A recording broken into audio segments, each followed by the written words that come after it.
You're watching the special edition of The Buck Stops Here. I'm Barkha Dutt. We're broadcasting live to you tonight from Bhopal in Madhya Pradesh. Remember, this is part of our special election series. We've been traveling across all the poll-bound states. And tonight on our Election Nama series, we'll be bringing you special ground reports from the campaign trail with Sushma Swaraj, as well as an exclusive interview with her. On the program today, we ask her whether the woman who threatened to shave off her head if Sonia Gandhi becomes Prime Minister has changed her mind about the Congress president. That's coming up on the program first. प्रधानमंत्री पद के लिए जब कांग्रेस उनको आगे करती है तो मेरा विरोध होता है। वो विरोध तब भी था, वो विरोध आज भी है। लेकिन इसके अलावा मेरा कोई झगड़ा उनसे नहीं। मैंने कांग्रेस अध्यक्षा के रूप में भी उन्हें स्वीकारा। जब वो नेता प्रतिपक्ष थी और मैं संसदीय कार्य मंत्री थी, मैं उनके घर जाकर के कहकर आई कि हम लोगों को एक अच्छे काम करना है। आज मैं नेता प्रतिपक्ष हूँ, वो यूपीए की चेयरपर्सन है। कोई सिविलिटी खत्म करने का सवाल ही नहीं। Also coming up later on the program, is this election year going to be the most vitriolic, most abrasive election in recent memory? Is foul now fair? As the political discourse deteriorates, the Congress now accuses Narendra Modi of violating the limits of decency. This is, of course, remember, after the Congress's Rahul Gandhi is also rebuked by the Election Commission. अगर आप में कोई दम हो madam, आप बीमार हैं, तो आपके बेटे को काम दो, जरा करके दिखाएं। Let's get started first with our special election series. Our election Nama tonight is with the BJP's leader of the opposition, Sushma Swaraj. We travelled with her on the campaign trail and bring you this exclusive conversation in which she talks about a range of issues from Sonia Gandhi to Rahul Gandhi to whether L.K. Advani is finally on board with Narendra Modi.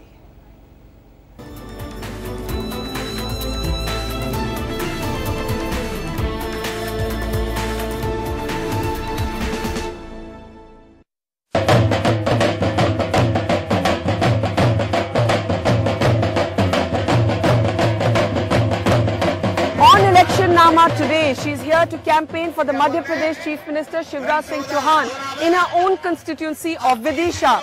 But Sushma Swaraj is a high-profile, important leader of the BJP. And what she says has an impact not just on national politics, but also the internal dynamics of her own party. On Election Nama today, we'll be spending the day with Sushma Swaraj on the campaign trail. And we'll be asking her, does she ever feel bad that she was not projected as the prime ministerial candidate? And remember, the Sushma Swaraj who threatened to shave off her head if Sonia Gandhi ever became Prime Minister? Has Sushma Swaraj's opinion on Sonia Gandhi changed at all? What is their equation? All that and more on Election Nama with Sushma Swaraj.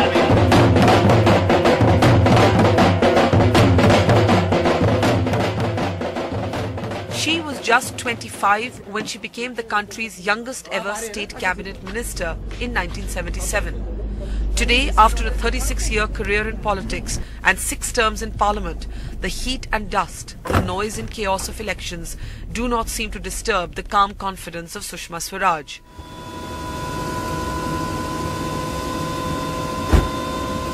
As she clambers onto the chopper to hit the election trail, it's going to be a rigorous 12-hour day at least. But above the roar of the helicopter rotors, she tells us quietly that the BJP expects to win 4 of the 5 states in next month's elections. Interestingly, despite the fact that the BJP is entering the elections with a prime ministerial candidate in place, she says she does not see the assembly elections as necessarily indicative of the national mood for 2014. Sushma ji, BJP और आपने एक उम्मीद जताई है कि ये जो assembly चुनाव आ रहे हैं, the tally could be 4 for the BJP. आप कितनी कॉन्फिडेंट हैं कि मिजोरम तो शायद कांग्रेस की तरफ ही जाएगा, आप कितनी कॉन्फिडेंट हैं कि 4 प्रदेश बीजेपी की तरफ आएंगे? मैं पूरी तरह कॉन्फिडेंट हूँ कि ये 4 प्रदेश बीजेपी की तरफ आएंगे, 2 हम कांग्रेस से छीनेंगे और 2 हम बरकरार रखेंगे। आप किस बेसिस पे इतना कॉन्फिडेंस जता रही हैं? मध्य प्रदेश और छत्तीसगढ़ में जिस तरह का काम हुआ है, उससे बहुत बड़ा प्रो इनकम्बेंसी फैक्टर इन सरकारों के पक्ष में है। इसलिए लोग इन्हें दोबारा लाना चाहते हैं। दिल्ली और राजस्थान में कांग्रेस के खिलाफ एंटी इनकम्बेंसी फैक्टर बहुत है।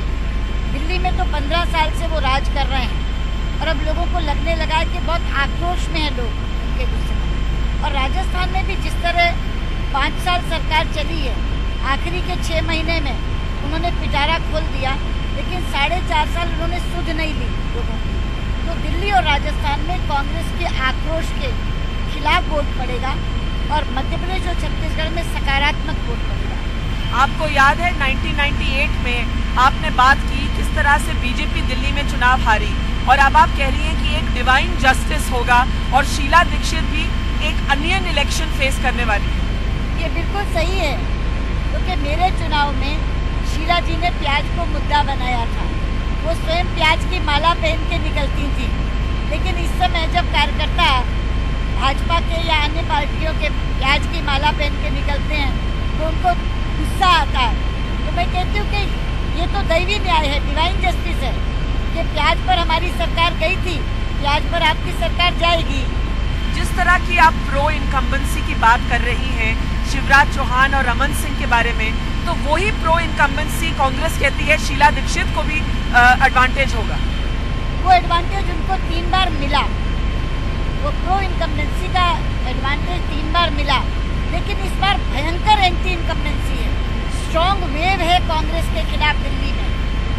आप मानेंगे कि ये असेंबली चुनाव जो है, जो लोकसभा चुनाव से कुछ ही महीने पहले किए जा रहे हैं, विल यू अग्री कि ये एक सेमीफाइनल है, ये एक रेफरेंडम है नेशनल मूड पर?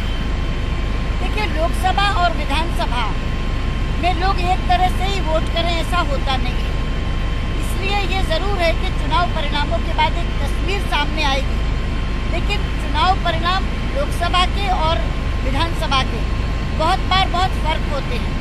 हमने हरियाणा में भी देखा, अगर विधानसभा कोई एक जीतता है तो लोकसभा दूसरा जीतता है। दिल्ली में भी एक बार हुआ, विधानसभा हम हारे और लोकसभा में 7 सीटें जीत गए। तो ऐसा होता है कि लोकसभा और विधानसभा में लोग अलग अलग ढंग से सोचते हैं। लेकिन ma'am, the difference is that इस बारी असेंबली चुनाव से पहले बीजेपी का एक प्राइम मिनिस्टरियल कैंडिडेट घोषित है, नरेंद्र मोदी। अगर बीजेपी 4 आउट ऑफ 4 स्टेट्स नहीं ले पाती, will it also be a referendum और a statement on Narendra Modi performance? नहीं, बिल्कुल नहीं। इतना जरूर है कि उनकी लोकप्रियता का अतिरिक्त लाभ हमें मिलेगा इनमें। लेकिन अगर बीजेपी अच्छा परफॉर्मेंस करती है तो आप उनको क्रेडिट देंगे। मान लीजिए कि रिजल्ट्स आपकी तरफ उतने नहीं अच्छे जाते जितना आप उम्मीद करते हैं, तो फिर आप क्या बोलेंगे? मैं उस मानने को तैयार ही नहीं हूँ। मुझे मालूम है 4 राज्य हम जीतेंगे, इसलिए वो अगर मगर मेरे दिमाग में ही नहीं।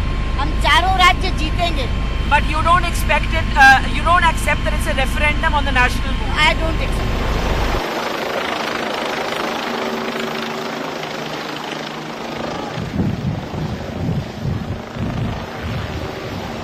As the crowds push and jostle, some reaching to touch her feet, Sushma Swaraj says her priority in Madhya Pradesh at least is to deliver the 8 assembly segments in Vidisha, her Lok Sabha seat, to the party.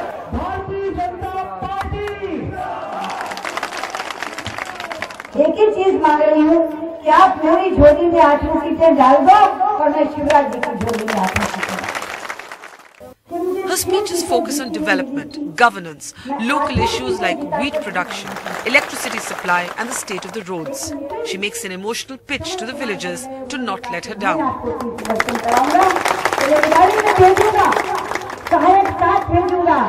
और 2 doctor भी गाड़ी में होंगे ताकि कोई भारी बीमारी हो जाए तो उसका इलाज हो सके। Significantly, Sushma Swaraj does not even mention the Congress once in her speeches. Neither Rahul Gandhi nor Manmohan Singh, and not even the Congress challenger in the state, the party president of Madhya Pradesh, Jyotiraditya Scindia. Sushma ji, अभी आपकी rally मैंने attend की, आपकी जो speech थी मैंने सुनी, मुझे काफी इंटरेस्टिंग लगा कि आपका जो फोकस था वो लोकल मुद्दों पर रहा, गवर्नेंस पर रहा, विकास पर रहा, और आपने कांग्रेस का नाम तक नहीं लिया। इससे मैं ये सवाल पूछना चाहती हूँ कि कांग्रेस ने यहाँ मध्य प्रदेश में ज्योतिरादित्य सिंधिया को प्रदेश प्रेसिडेंट बनाया है, क्या बीजेपी इस चैलेंज को सीरियसली नहीं ले रही? Do consider Scindia challenger, junior? आप किस निर्देश से उनको देखते हैं? पहली बात तो ये कि सिंधिया कोई चुनौती है ही नहीं हमारे लिए, और दूसरा कांग्रेस के विरोध में और कांग्रेस का नाम लेके वोट तो मैं तब मांगू जब मेरे पास सकारात्मक बोलने के लिए ना हो और सकारात्मक वोट मांगने के लिए मसला ना हो। नकारात्मक वोट नहीं मैं मांग रही। नकारात्मक वोट आदमी तब मांगता है जब उसने कुछ पॉजिटिव ना किया हो। ये पूरे का पूरा चुनाव आप देखेंगे कि इतनी पॉजिटिविटी पे लड़ा जा रहा है कि 5 साल में हमने जो काम किए हैं, अगर इस सभा को मैं 1 घंटे से ज्यादा संबोधित करती तो केवल योजनाओं को छू भर सकती जी। तो इतना कुछ अगर हमारा अपना किया हुआ बोला जा सकता है तो मैं कांग्रेस पर वार करने की मुझे आवश्यकता ही नहीं है। लोग देने को तैयार बैठे हमें वोट हमारे काम पर। क्या हम ये समझे कि भाजपा के लिए अब डेवलपमेंट मेन मुद्दा बन गया और हिंदुत्व पीछे रह गया? नहीं, हिंदुत्व मुद्दा नहीं था, विकास मुद्दा था। और हमने बहुत पहले से ये कहा कि हिंदुत्व हमारी जीवन शैली है, हिंदुत्व हमारी जीवन पद्धति है।